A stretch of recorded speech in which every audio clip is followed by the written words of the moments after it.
It was about that Indian health care bill that I was telling you about. Well, I'm glad you said that, because I seen your name with his over there, and I was going to ask one of this question. Okay, well let me finish my story, and then we're going to go back to the second part, okay? So, I'm sitting on this bill. Actually, everybody was surprised I got put on this Council of Government Affairs because I represented 7 states. And when you see me, I'll tell you how I feel. I don't care how you like it, you're going to get it. And I got put on this council. And I heard that the American Dental Association, Senator McCain, wouldn't talk to him. So I ended up at a fundraiser for John Kyle. And they gave me this photo ticket, and I sat there and went, okay. And then the gal came in and said, all right, take your name tags off.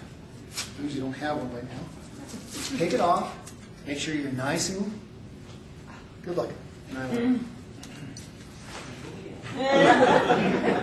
and I waited to the third and the last.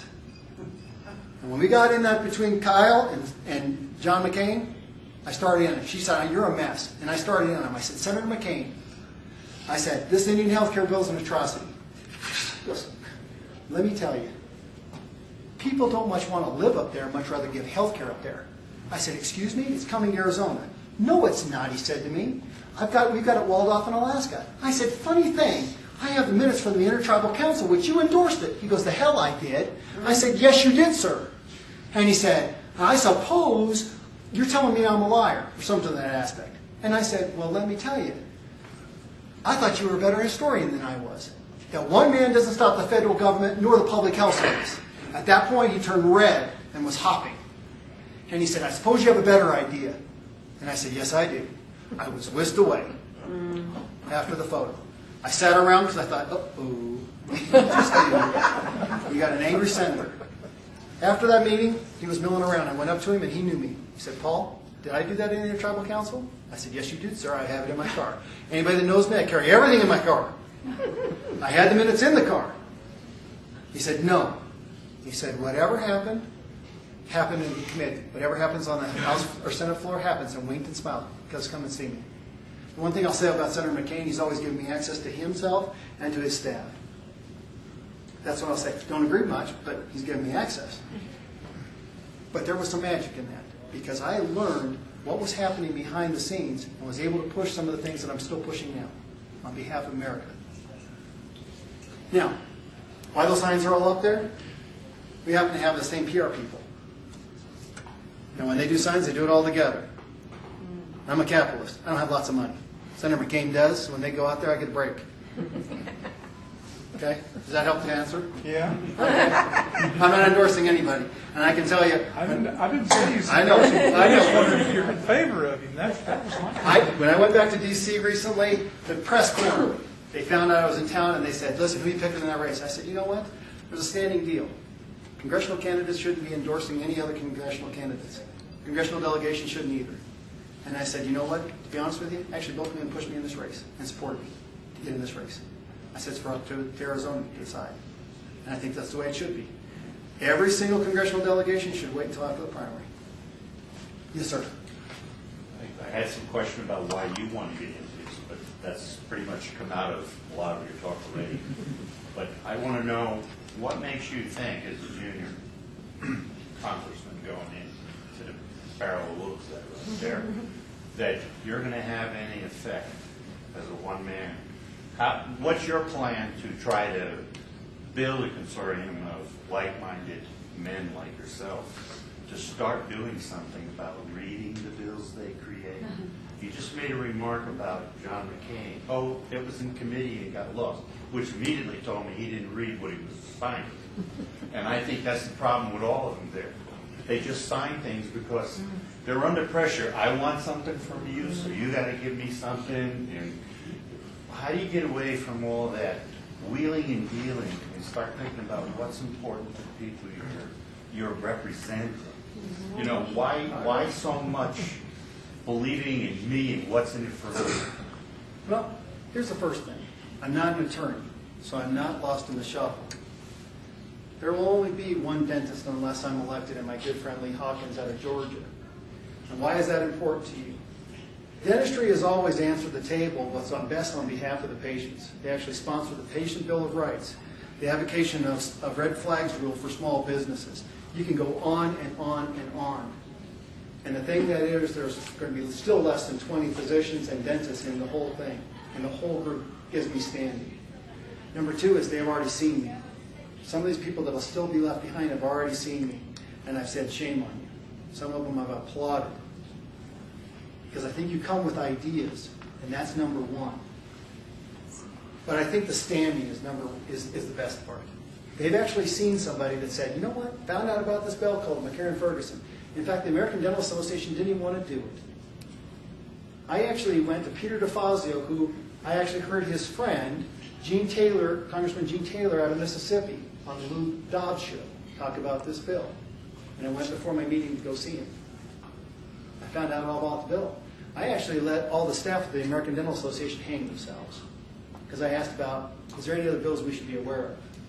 Once again, I'm not soft-spoken. And when they found out this bill, that is near and dear to all dentists' heart, and has been no one's been talking about it, there we have it. Then I was also told we couldn't do this. Me and friends actually dialogued with the American Bar Association. Amazing how they stayed out of the fray in the House. You know, I don't like DC. I'll be really frank with you. I don't intend to ever live back there. I'll live in my office. I'll live in a quarters with a bunch of other people. But my home is here. I've always loved getting on my tractor. I love peace and quiet. I have never found it. But I know I ain't going to find it there. I don't sleep when I go back there. I haven't slept when I've gone back for my meetings for the last 4 years, 4 times a year. I couldn't look my mom in her eye and say, hey, I was elected and I did make a difference. And I'll also tell you something else. I think there's going to be a big change coming. That house is going to change complexity very, very, very greatly. And I think the people that have been on the ground, who understand this from a nuts and bolts, from the business side, and who knows business better than dentists? I think I'm actually second fiddle to a number of dentists around. It's unbelievable the resources dentists come up with and understand. They're incredible businessmen. And do you realize the least I pay one of my employees is $17 an hour, or I did. I have employees making over 40. So, I don't know. That's the best I can tell you. I know I'll get some standing as a dentist, because John Linder, who you ought to be thinking about, because he was the fair tax guy, one of the fair tax guys, is retiring. John Linder has been mentoring and helping me out. The only one will be left is Mike Simpson if he wins his re-election out of Idaho. And like I told you, the only other one that's running is Lee Hawkins and Nathan Deal seat that he advocated. So he's in a two-way, and that's coming up next week or the week after. I'm you. I don't want to hand this down. I'm the product of proud immigrants. And what they did is they came here the right way, they embraced America, and I love it. Money has never been anything for me. I'm not a rich guy. That's why I had to sell my practice. But I'm proud about that. There's something you can't buy from me. It's not for sale. Roger. What's your ideas about reasonable term limits or progression from Congress to Senate to President? And me. Folks, you know, term limits, our forefathers thought this out. We're all guilty. And I look at every single one of you. You didn't go to the voting booth right. You didn't demand stuff of people. You say, hey, why? Where were you? How do you feel? How come you didn't do the same thing we did? Why is your health care different than our health care? We've been doing this slowly but surely over time. And it's your job. It's our job to do that. I personally, if I'm not making a difference, I'm coming home. I got better things to do with my life. I told you, I love building things. I love playing on a tractor. I got my kids, and I've missed out on a lot. So I'm not staying back there for a lifetime. There's too many other things to do that are enjoyable. But we're going to have people start anting up to make sure that we have that light at the end of the tunnel. We'll start talking to high school kids, see if they see that light at the end of the tunnel. You know what? A good person I want to touch base with is Senator Coburn. He was a representative. He went home as an OBGYN. And guess what?